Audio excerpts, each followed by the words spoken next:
Well, hello, General Hospital Daily Recap fans. Today's daily recap is for Friday, September the 5th, 2025.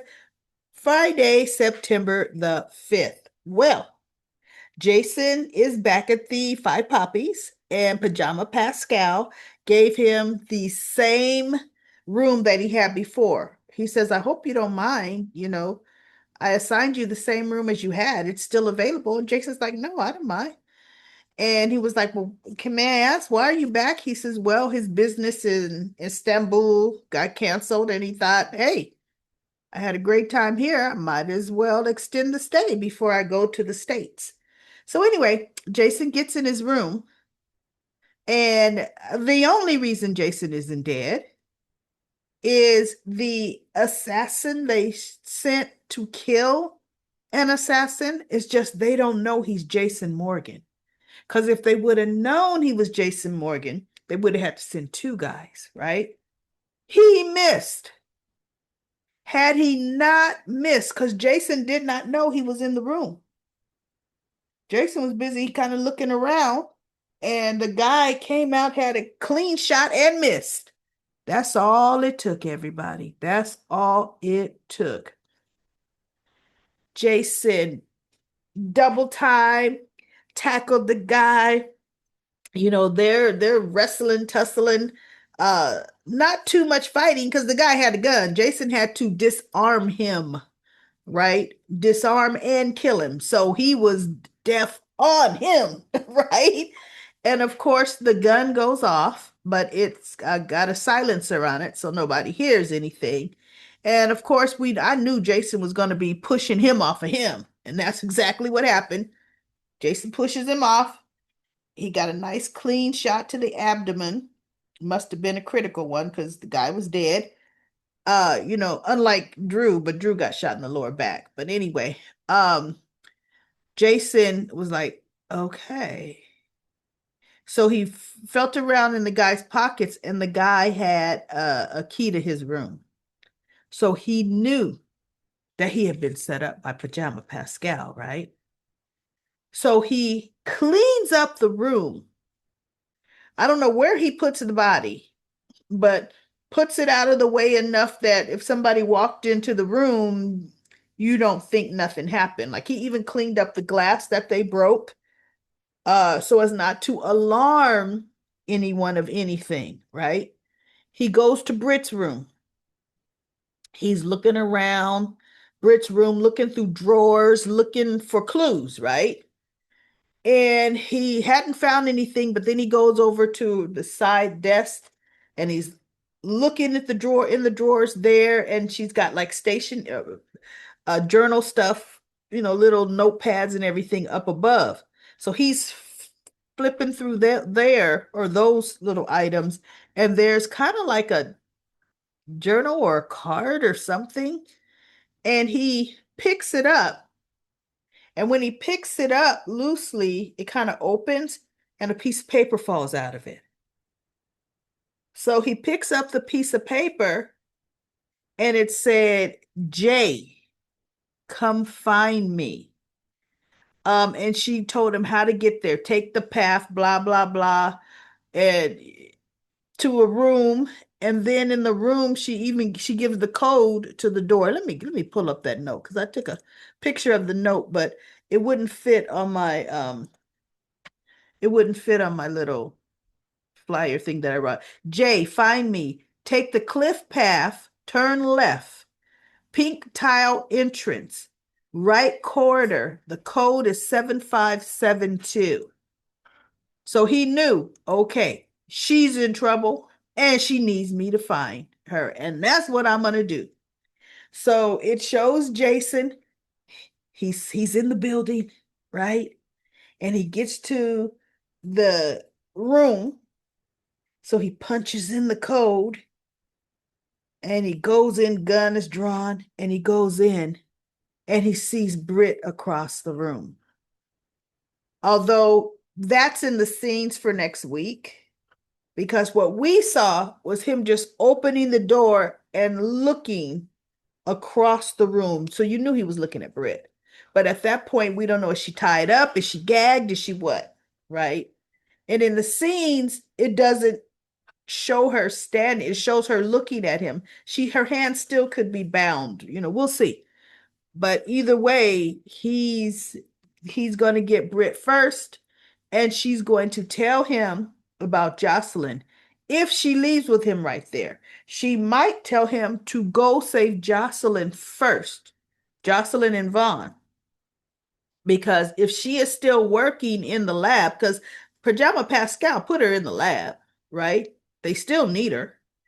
So she may say, no, you go save them. I'll be fine. Just come back. Right. Um, Pajama somehow, remember the last thing we saw, Jocelyn and Vaughn had with those little manicure scissors, cut their zip ties. Vaughn took the jump on the guy that came in the room, and Jocelyn was like, hey, hi there.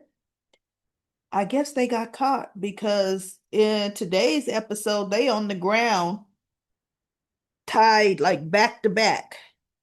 Pajama Pascal comes in telling them of the nice way he's gonna kill them, a boating accident, and somehow it's an accident out at sea, and the two wonderful honeymooners were never seen again. So of course Vaughn is telling Josh, I'm Jocelyn, you should have, when I got the jump on that guy, you should have run and escaped. And he says, I should have insisted on that. She says, well, I should have known to do that, because she goes, I made a rookie mistake. I'm thinking, girl, you made all kind of rookie mistakes. For one, insisting you stay. That was the biggest rookie mistake ever, ever. She says, but I should have known to get away and warn the WSB that we have a mole amongst us, right? And so he says, but look, Jocelyn, I couldn't, what did he tell her? I'm worried about you. He says, because I don't want nothing. I couldn't handle it if anything happened to you. And she goes, what are you talking about? Bottom line, we're agents, and it's all about the mission. We can't get attached to, our partners. And he's like, well, I care whether you live or die. And I'm thinking, Jocelyn, when they were beating the heck out of Vaughn, even though she did, Jocelyn gave the wrong code. She didn't get the right code. Colette was in there punching that code in 1078, 1078, and it wasn't working. And she's on the phone. She gave you the wrong code. It is not open in this case because Brennan had left. He went to, I think he was talking to Anna, right? And she is in there. Well, I don't know where Brennan went because Anna came to his office. Brennan told Colette that, oh, no, no, no. It was earlier. She was in his office twice trying to talk trash about, you should have pulled those agents out. And, he goes, you know what, Colette? You have overstepped for the last time. He was having her reassigned to some crappy location internationally to an operation over there. And she looked at him and she says, and Anna was outside the door listening. She says, oh, okay. So you feel that's the way you're going to silence me by exiling me to blah, blah, blah, right? And he goes, whatever. She goes, I just want you to know that you've botched this mission, and you've put agents in jeopardy, and I will be writing your supervisors and letting them know you're derelict in duty. And he looked at Colette and he said, do what you got to do. You still better be on a plane tonight. Right? So she goes walking down. She walks past Anna. She just looks at Anna. And Anna walks in. She goes, because she goes, you've got agents missing and blah, blah, blah. Anna walks in. It's one of those agents missing, Jocelyn Jacks. And oh, Anna is just like, I warned you, I told you to pull her back, I blah, blah, blah, blah, blah. Brennan finally looked at her and said, you know what? You are the police commissioner of this city. Last I checked, you have some pretty high profile crimes, cases that are open that need solving. Why don't you get to that? Anna's all off in his business, WSB business. And he's like, why don't you get to solving your crimes in Port Charles? So he leaves. And I don't know if I fast forwarded. Did he get a call? I don't think he did, but Colette comes back. Room's empty. Oh, she's trying it. The case isn't opening. She's on the phone saying, it's not where I've got to get out of here. I've got to be on a plane. I'm being reassigned. I can't get you the information you need. You're going to have to send somebody else in here. And they're like, well, look for something. And she's looking through the files, making a huge mess of the files on Jack's desk. And I'm thinking, and he's not going to know that was you? Well, he would if he had a security cameras in his office. He would know it was her, but I guess he doesn't. And so finally she goes, I've got to go now. And she hangs up the phone and she's getting ready to head out the door. And Jack walks in, gun drawn, down to his side. And she says, okay. He says, okay. I've got good news and bad news. The good news is you're not gonna be reassigned to whatever heck hole he was reassigning her to. He said, the bad news is you're going to, and he said a name. And he says, and you know what that means. And I'm thinking, uh-oh, is that the equivalent of I'm taking you to the Pine Barrens? Because we know when Sonny tells his men, take them to the Pine Barrens, you know what that means. Kill him and bury the body, right? And she just looks at him. He goes, unless you tell me exactly who you are working for. And she's just looking at him. So I don't know if next week they're going to get back to it and they show us what Colette says, because they may want to keep that a surprise for us. But either way, now Jack is going to have to spring into action, knowing he's got egg on his face, knowing he better be so scared. Oh my goodness. Because it was his own number one that was a double agent. His own number one. And what was interesting was she had been telling them to pull him out, pull her out, pull her out all along. He just wouldn't listen. So that was those. Now let's go to we have remember yesterday Michael said he had drinks with a blonde. Everybody, that blonde was Jacinda. He just didn't know because he didn't know Jacinda, right? Now, yes, he had seen the news with Drew doing body shots and all of that, but it didn't dawn on him, right? Because he's had other things on his mind. So, um, Jacinda is back. She went into Portia's office and Nina was there. And she was like, good. You two are together. And Portia says, look, Nina, it's Jacinda. And Portia comes in and Portia closes the door. And Nina said, Jacinda, what are you doing back here? She says, oh, I came to see my friends. We are friends, aren't we? And as friends, I'm out of money and I need more money.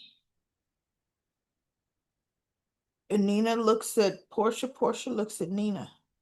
They both look at her, and Jacinda's like, and honey, I know y'all gonna give it to me because I hold all the answers. See, that's what happens when you enlist people in your crimes. People you don't know. It's all Nina's doing. Jacinda thought nothing of coming back. Because see, she was paid to do a job. Now she coming back trying to blackmail.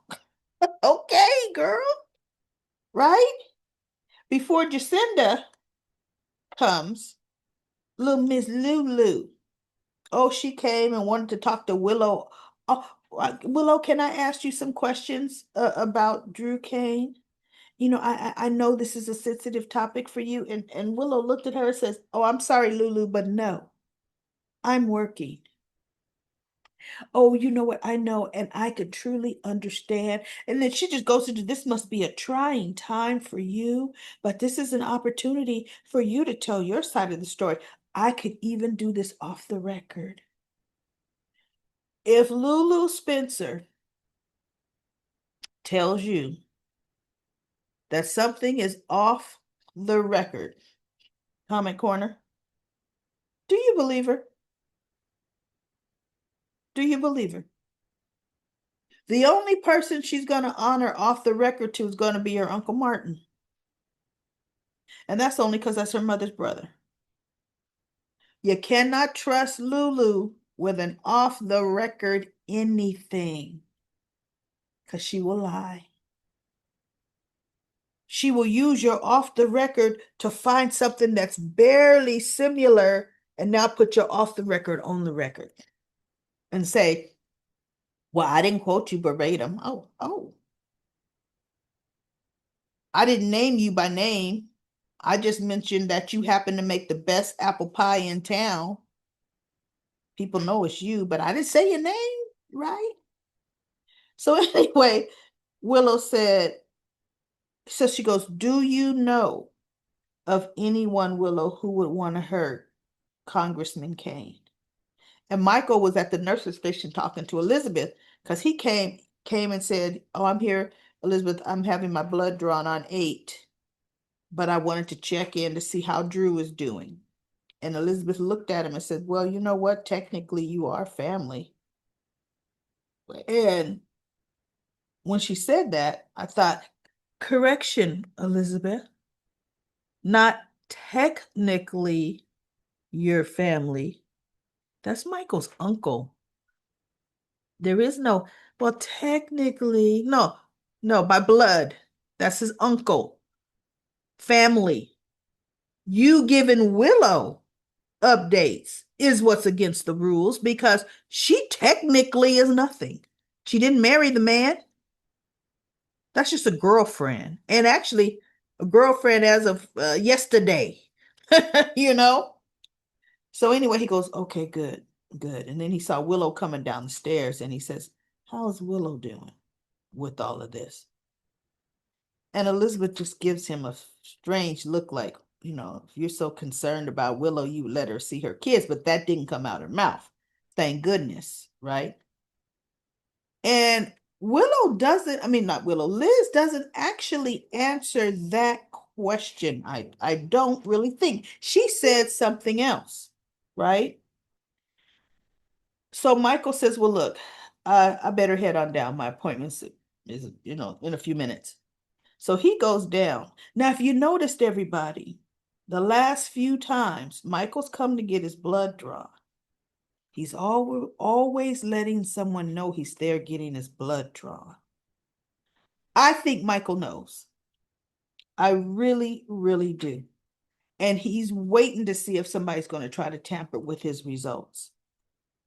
I honestly believe that he knows about this. He better. Otherwise, Curtis and Portia both are toast to me. Toast. Something that important. But anyway, he goes downstairs and he's sitting waiting for his appointment. And Lulu had dropped an article about the ups and downs or whatever of Congressman Drew Kane, right? Talking about the good and the bad. He's made congressman. But then, ooh, the doing body shots off of a sex worker on the bar top and whole 9 yards, right? And Michael is looking at the picture, and Jacinda has her face, you can see her face in the picture because she's turned towards the camera because Lulu was there. And he looked at her face and he blew it up. It was the blonde he was talking to the night before. And then he flashed back to their conversation. She said she had just come back to town, and she had mentioned as he was walking up, she saw the bill because she ordered a very expensive drink. And the bartender had brought the bill. When she was looking at it, she goes, the prices have gone up since I was last here.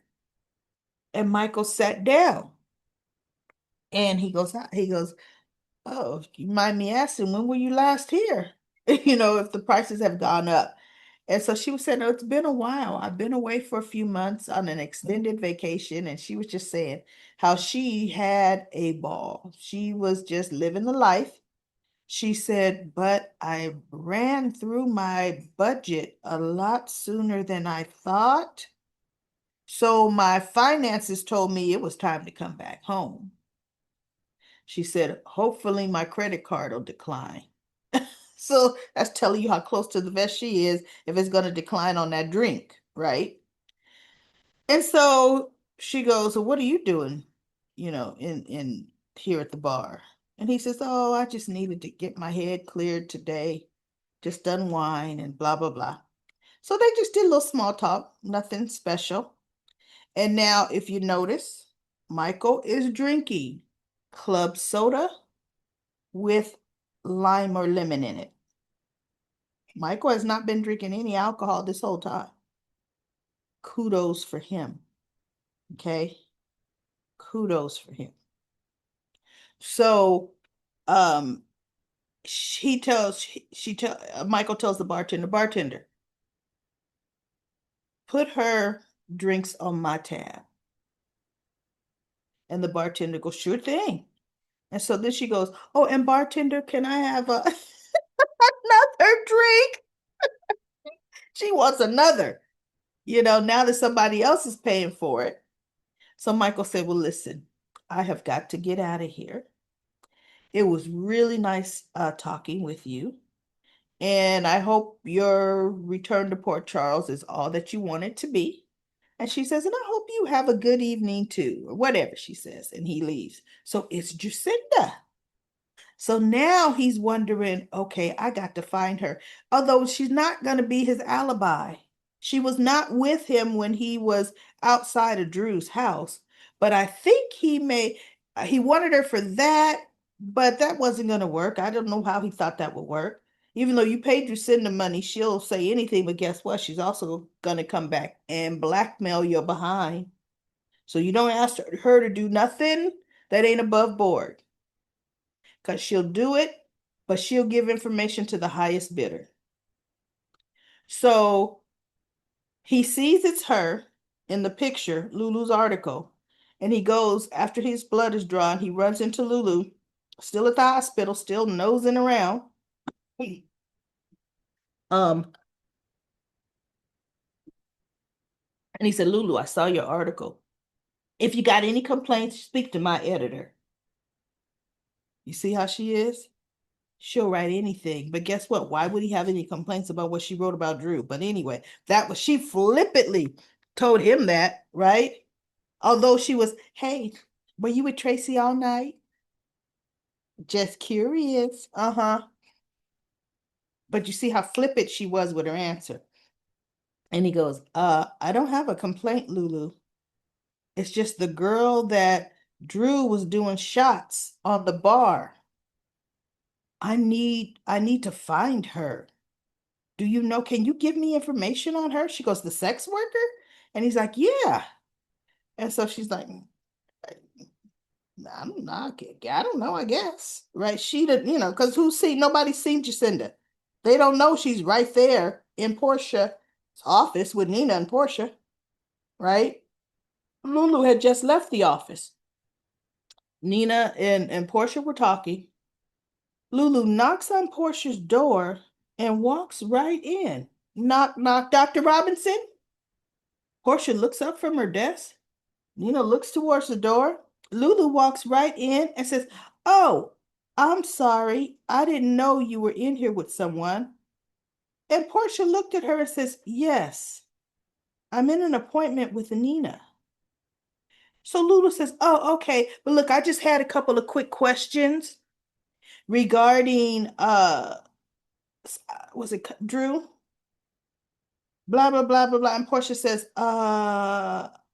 she goes, "I would love to get you on the record regarding, anything you could tell me." She goes, "No, there's nothing I could tell you about that." So then she goes, "And like I said, I'm in a meeting with Nina." So Lulu says, "Oh, okay, okay, yeah, you know what? I could come back another time. Oh, but you know what? While I'm here," she says, "can you give me a statement on the record about Stella Henry and the investigation that's going on about her?" She says, "On the record, Stella Henry is an exemplary employee here at General Hospital, and she's very good at her job." On the record. She goes, "Okay, well, do you have anything to say off the record?" And she looked at Lulu and she said, "Any other questions that you have for me or my staff regarding anything, you run your questions through the PR department," I think she said, through the PR department, public relations. And Lulu goes, "Yeah, oh, okay." But okay, do you have anything you'd like to comment? It's common knowledge that your husband Curtis Ashford, uh, he and Drew Kane do not get along publicly. There have been instances. You have anything to say about that? And she goes, "No comment." And she's now looking at Lulu like, "Am I gonna have to call security?" And Lulu goes, "Okay, no, you know what? I guess I should just ask Curtis himself." And Portia just looks at her, you know. So Lulu walks out. I can't stand her, everybody. I can't stand her. And here's the thing, Alexa Haven is playing the heck out of this part because none of the Lulus could I stand. Lulu has always been a very annoying character, very annoying, very self-righteous. Got an opinion on everybody else's business, but doing some mess, especially when she was a teenager, right? The original Lulu, I liked her, the actress, because she looked so much like Laura, it was uncanny, right? And since she was the originator of the part, I really liked her as Lulu. So when they replaced her with the one that they put in the coma, I don't know her name. I don't know either one of their names. I didn't like her as well and never did. She was more, I just didn't like her as Lulu. But the character was still written very annoying. Alexa has come on, and to me, she's wiping all other Lulus off the mat, almost like what we're saying Laura Wright is doing for Carly, because she's had some strong Carlys to come up against. And what we're saying Rory Griffin is doing for the part of Michael. Whoa. Alexa is doing the best Lulu that can be done, but Lulu is just an annoying, which would it be? Okay. Ugh. Wouldn't want to know Lulu at all. Only person that could really love Lulu is her mama. So anyway, Portia just looks at her and she walks out. Lulu walks out the door like, and Nina looks like at the door shut, and then she looks at Portia. And then unfortunately, less than a few minutes later, we get little Miss Jacinda coming to the office. So they've been a day. That was a funny conversation between Nina and Portia, which to me was so unrealistic. It was, Nina says, isn't it weird that within an hour of our conversation at the bar about how Drew needed to just be dealt with and handled and just he needs to be out of our lives for good, that somebody shot him? Nina's looking at Portia and Portia's like, yeah, I mean, within hours. That is weird, huh? Like, is that your work? They both looking at each other like, was that you, girl? And they just didn't have enough guts to say, it was that you. So Portia says, uh, so Nina was saying, yeah, Willow and I, uh, during that time, we were taking a walk. Willow was upset and I saw her and we were walking and got soaking wet in the rain. And Portia looked up and said, that is so interesting. How unlikely is that? Because just less than an hour before that, we were talking, you were saying Willow wants nothing to do with you. She won't even speak with you. So how on earth were you two walking together in the rain? So Nina looks at Portia and says, interesting how that happens. Willow was upset and she needed her mother to comfort her. Portia says, oh, the timing couldn't have been better.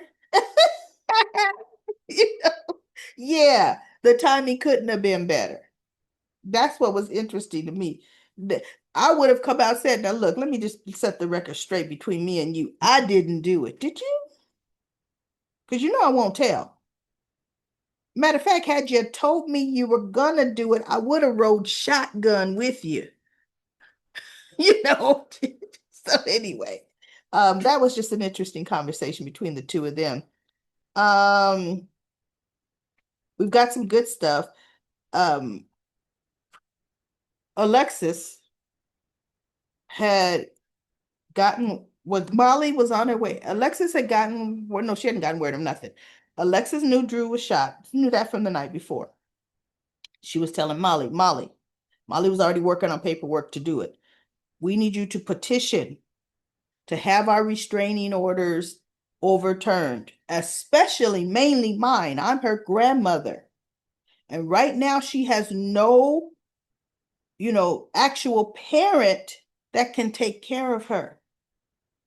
Before she's put in the system, I want to make sure my granddaughter's put in my care. So Molly says, I'm on it. I'm going to see if I can get this in front of a judge now. So Molly leaves the house.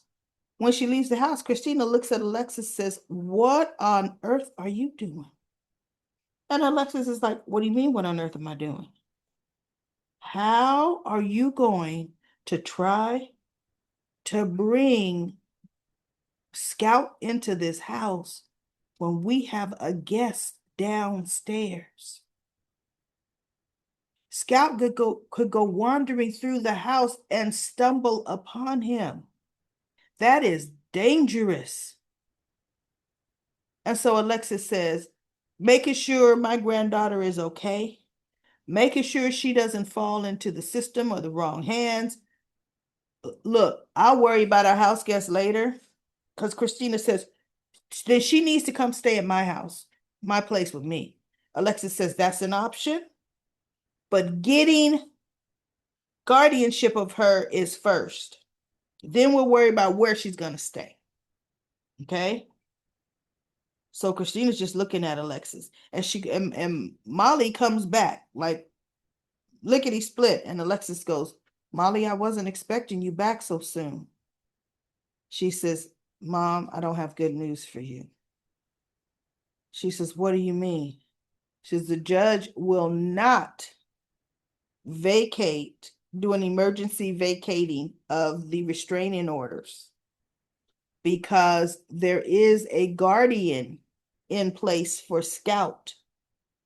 And Alexis is like, what guardian? Said Drew filed official paperwork with the court that if anything were to happen to him or he would become incapacitated, custody of Scout would go to Willow. And Alexis just looked, because she knew about it. Remember, it came out. Well, no, it came out in court for Willow because how she unlawfully signed over Michael's kids. But see, that won't hold water. But Drew with Scout, Sam's gone. So what he did holds water. So Alexis says, oh my God. She goes, with Willow, she doesn't even have custody of her own kids. And Molly says, and that's great for us to put in our petition. Because the judge told him, no, you got to go through regular channels to get those restraining order lifted. Right? I'm not going to do an emergency vacate. She goes, and we've got excellent grounds for our next filing.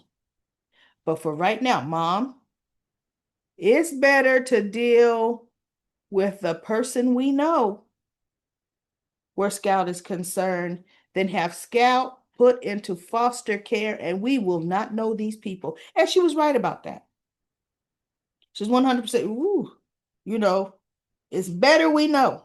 So Alexis says, I am going to get, she's like storming towards the stairs. And Christina says, Mom, where are you going?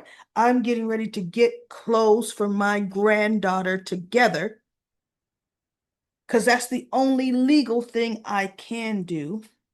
And I'm going to take these clothes and I'm going to go talk to Willow. So she gets this big, big duffel bag, and she goes to GH, and Willow was talking to Elizabeth. Elizabeth's steadily coddling this woman on the job while she's still letting her work when Willow is in no headspace to take care of any patients. She's not even working. You see her sitting on stairs. You see her. No, she should not. Portia should even know. No, she should not be on the clock. Okay? So Alexis walks up to Willow. And actually, Alexis walks up to Willow. Felicia walks up. And And Felicia told Willow before Alexis got there that Martin called her and said that Drew had filed paperwork that if anything happened to him, now Martin is not his attorney, but he's still doing these things, right? I guess by law, you still got to do some things. And so the custody of Scout goes to Willow. And Willow looks, she goes, that's right.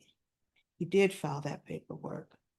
She goes, so, and Felicia says, now you can turn that down, Willow. You do not have to take custody of Scout and be her guardian, her guardian. She goes, no. I will definitely take care of Scout. So Felicia says, I will call and let Martin know. So Willow tells Elizabeth, oh my goodness, I said I would take care of Scout, but I don't have a place to take care of Scout at. I will not take her back to the home where her father was shot. Plus, it's an active crime scene. I couldn't take her back there if I wanted to. And Elizabeth says, Willow, you could bring Scout to my house. I have more than enough rooms for you and Scout. And Willow looked at her. You would do that for me, Elizabeth? You would do that for me? She goes, yes, I would do that for you. So Alexis walks up at this time. She's got the duffel bag. And Willow says, Alexis. She says, well, I'm sure you've heard by now that you are going to be Scout's guardian because of the paperwork Drew filed. I came here to bring you some of Scout's clothing, clothing that Alexis had at her house because they can't get back into Drew's house, right? And so Willow says, okay, thank you. She says, Willow, I don't know if you've known this or knew this, but recently Drew filed restraining orders against me and everyone else in Scout's family. I can't even get within 500 feet of my own granddaughter. And Willow looked at her. She says, no. And Liz has looked at her like, wow. She goes, no, I didn't know that. She said, so I'm trusting you, Willow. I'm trusting you with Sam's daughter, my granddaughter, to take care of her and look after her. Can I count on you for that? She goes, because I am taking the necessary legal steps to get that over to get, those papers overturned, the restraining order and everything. But until then, can I count on you to take care of Scout? And she goes, yes, I love Scout. I care about Scout. I will look after her and I will take care of her, Alexis. And Elizabeth goes, and they're going to be staying with me, Alexis. So I will be there as well to make sure that Scout is fully taken care of. And Alexis says, thank you so much. That means a lot to me. So needless to say, that's where they are with that. Willow's getting ready to take Scout note. You know what, everybody? This could be a setup for something big. Because looky here. If Willow was the one that shot Drew, then she's looking to destroy Drew, right? Now that she has custody, guardianship over his daughter, she's got something to hold over his head because he's in no condition to take care of her right now. He can't change it. She could definitely be like she gave Michael that crappy voicemail message on his phone when Daisy left. Now you know what it feels to be without, your child. Well, heck, he was out without his kids for months in a burn center in Germany, so he knew what it felt like. Willow, right? She look at Drew and say, how does it feel, Drew? I have custody of your daughter. She's under my care, and I can do with her what I want. Because Drew will say, I need to see Scout. No, no, no. I don't think it'll be good for Scout to see you like this. You wouldn't want her to see you like this, would you, Drew? We shall see. We shall see how that is going to work. Now, one thing Willow can do is not fight Alexis on getting temporary custody of Scout. Because let's face it, Willow's head isn't there to raise or to look after a child that's not her own. Her head is not even there to look after her own kids. So Scout is going to be an afterthought, just like Scout's an afterthought for Drew. Willow is not going to do absolutely nothing better for Scout. Now, last but not least, Sonny and Diane, he wanted her to meet him for coffee at the Port Charles Grill. And he's talking. Why he want to talk to her in public, I don't know. He's got a house, Sonny. But anyway, he was talking about, Diane says, he goes, reason why I wanted to ask you for coffee is I don't ask you out for coffee enough. And Diane says, well, no, you actually don't. She says, I figured you're asking me here so I could gear up to represent a member of your family. Who is it going to be, Sonny? Is it going to be Carly? Is it going to be Michael? Or is it going to be you? Now that Congressman Kane has been shot. And Sonny just looked at her like, because she's like, look, I know one of y'all probably good suspects. I may need to be representing one of y'all. So anyway, he's talking and he tells her his suspicions. He thinks Sidwell has something to do with that. And then he told her about Drew says, see, it's funny. Drew's the only one that has said anything about this $1 million deposit into the judge's bank account. And it's like, I've said this before and I'll say it again. Bad writing on the writers of GH. Sidwell sent cryptocurrency into the judge's crypto wallet. Crypto is anonymous peer-to-peer. That cryptocurrency deposit into her cryptocurrency wallet does not show up on a bank account because banks don't deal with that like that at all, nor does it have names on it. But they're making it like it's a physical $1 million. Sidwell did not do it that way.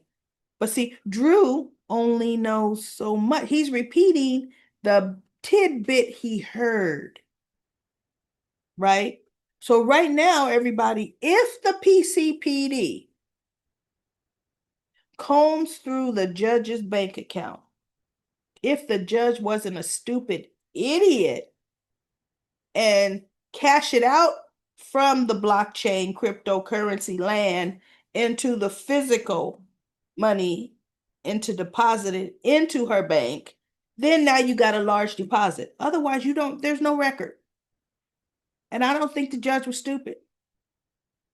So they could comb through her records all they want, and there will not be any large deposits into her bank account whatsoever. And that's if the judge was a smart judge. And my thing is, girl, if you're smart enough to take bribes, you better be smart enough to launder the bribes. And the crypto's the easiest thing to launder. You'll leave it in the blockchain land. You want to buy something, make sure they take crypto and only send it from your crypto account to their crypto account. Never the bank. But anyway. So she says, listen, what I need you to do, Diane, I've been your client for many, many years. She goes, yep. He goes, so I need you to do this for me. I need you to get me information on Jen's Sidwell. All the information you can. So Diane looks at him and she goes, oh, okay. So I got one question for you. Do you want me to be your counsel, your legal counsel, or do you want me to be your co-conspirator? And he just looked at her like, she goes, because Sonny, Jen Sidwell is a client in my firm as well. For one, I could never give you any information our firm has on him. Just like he could never get any information we have on you, which is a doggone lie because the son is working for you. You guys made a big mistake with that one, right? So she says, now, you need information on Jen Sidwell? Find it, get it done. You have resources. And by the way, since we're talking about it, get it done quickly. See, now she's like, now you working for me. Get it done quickly. And he goes, how quick are we talking, Diane? She goes, like yesterday. Okay? Like yesterday morning. What is Britt for? Brick. What is Brick for? Telling you, they've made his character really fall off over the years. 100%. There's no way he don't have the ins and outs, the skinny on Sidwell. And then you Spinelli. But you want Diane. Okay, no. So she shut that down, and she shut that down fast, y'all. It's like, no, I won't be doing that. So anyway, that's all that happened today. It was just strange how not Colette, well, for one, Colette will be swimming with the fishes. Let's see what Brennan does to her. But that Jacinda's back. You couldn't have told me that Jacinda was gonna be back. Okay. I see you a problem. You run through money like this, you're going to be somebody's forever problem until they off you. All right, so let's go to comment corner for 5 minutes. I'm going to go from the middle or middle-ish down. We've got Star Zone, X Star Zone 2. There's a number of comments from you. I'm just going to read this first one. I believe the killer is either Willow or Colette, that crooked WSB double agent, dark brown-haired lady that works for Jack Brennan. But she is a traitor and betrayed Jack to work for Sidwell and give Sidwell all kinds of information about the black box that is in Jack Brennan, that Jack Brennan is hiding in the safe in his office. And he does not want anyone to find out. I don't believe Alexis is the killer. No, I don't believe so either at all. Neither do I think she was downstairs in the basement with Rick. Somebody better be feeding and changing Rick, or that whole house will be stinking. She better have been down there sponge bathing him off. Oh, he would really hate that, wouldn't he? Wow.